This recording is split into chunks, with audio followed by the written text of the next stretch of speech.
पुनीता गांव की एक सादगी भरी, संस्कारी और मेहनती महिला थी। दिन हो या रात, सतीश का हर काम उसके साथ जुड़ा होता था। वो एक आदर्श पत्नी ही नहीं, एक सच्ची जीवन साथी भी थी।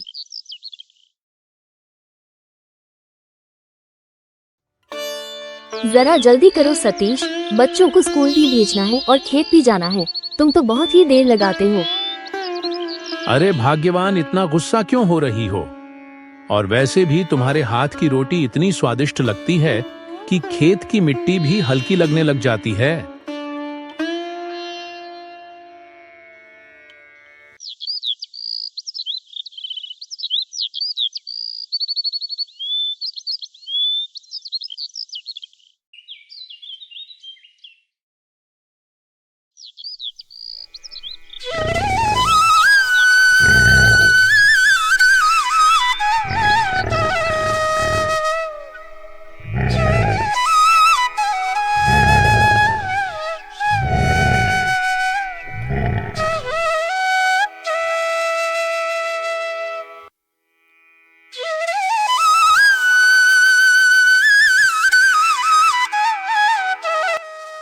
आ जाओ, खाना खा लो।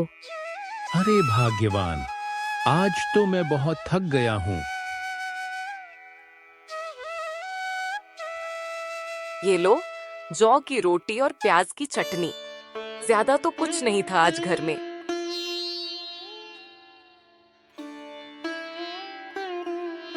तुम्हारे हाथों का स्वाद अमीरों की थाली में नहीं मिलेगा। तुम्हारे हाथों का खाना इतना अच्छा लगता है कि क्या बताएं। भूख मिटाने का नाम खाना नहीं होता, प्रेम से बने दो निवाले आत्मा तक तृप्त कर जाते हैं। ये औरत गांव में छोटे छोटे कपड़े पहनकर पूरे गांव को शर्मिंदा कर रही है। क्या ये गांव की मर्यादा को भूल गई है? गांव में और भी औरतें हैं जो हमारा सम्मान करती है, बड़ों की इज्जत करती है। क्या कहते हो गांव वालों? हाँ हाँ भाई, तुम सही कह रहे हो। मैं तो कहता हूँ इस औरत को गांव से बाहर निकाल दो। औरत की इज्जत कपड़े या बोली से नहीं, उसके कर्मों से होती है।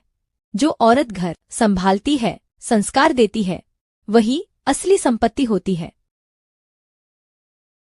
पुनीता की आवाज गांव की औरतों की आवाज बन गई। वो चुप रहने वाली नहीं थी, लेकिन कभी मर्यादा नहीं भूली। एक दिन सतीश की तबीयत बहुत खराब हो गई। माँ, बाबूजी कब ठीक होंगे? भगवान पर भरोसा रखो बेटा, बाबूजी को कुछ नहीं होगा। पुनीता ने दिन रात एक कर दिया। जड़ी बूटियों से लेकर शहर की दवाएं तक जुटाई। खेत गिरवी रख दिया, पर पति की जान को कुछ होने नहीं दिया।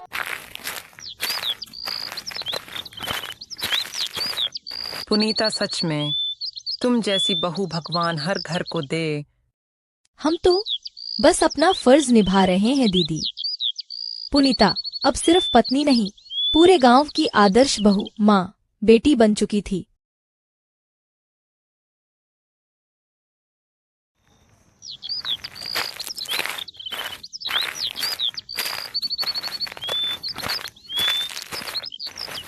सतीश, ये लो तुम्हारी चिट्ठी आई शहर से।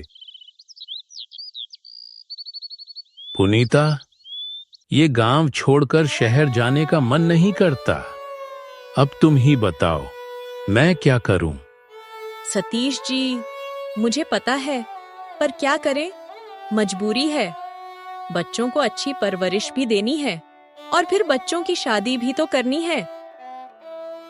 हाँ पुनीता, तुम सही कह रही हो। मैं कल ही शहर जाने की तैयारी करता हूँ। पुनीता ने सतीश को हिम्मत दी। खुद गांव में रहकर खेत संभाले, बच्चों को पढ़ाया। सतीश के बाहर जाने के बाद पुनीता ने अपना घर संभाला, बच्चों का पालन पोषण करा और खेती भी करी। पर पुनीता ने कभी हार नहीं मानी। सतीश के घर में शादी की तैयारियां और खुशी का माहौल।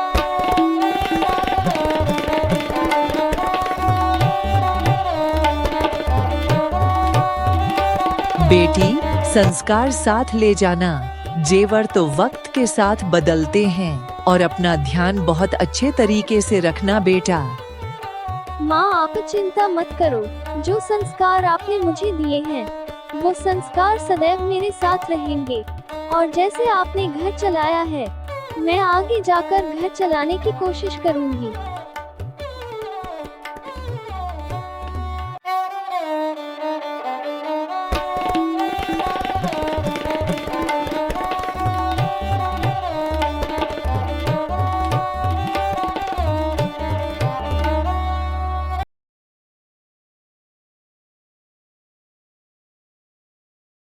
अब पुनीता और सतीश बूढ़े हो चुके थे। वो अपने जीवन की कहानी एक दूसरे को विज्ञापन कर रहे थे। पुनीता, तेरे बिना मेरा जीवन अधूरा होता। और मेरा तुम्हारे साथ जीवन पूरा हो गया। पुनीता को सरपंच ने मंच पर बुलाकर खूब सम्मानित करा और पूरे गांव वालों ने उसके व्यवहार की तारीफ की। हम सब मिलकर पुनीता बहन को गांव की गौरव नारी सम्मान से नवाजते हैं। मैंने कुछ नहीं किया, जो किया वो मेरा धर्म था। पुनीता उस पल बहुत खुश हुई। पुनीता एक दिन बहुत बीमार पड़ गई। सतीश, हाय, बच्चों को समझाना बेटियां भी बेटों जैसी होती हैं। और हाँ, मेरी चूड़ियां बहू को दे देना।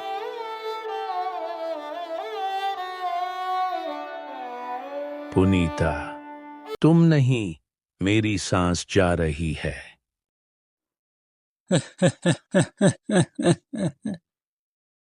पुनीता चली गई, पर संस्कार छोड़ गई। हर बहू, हर बेटी, हर औरत के लिए प्रेरणा बन गई।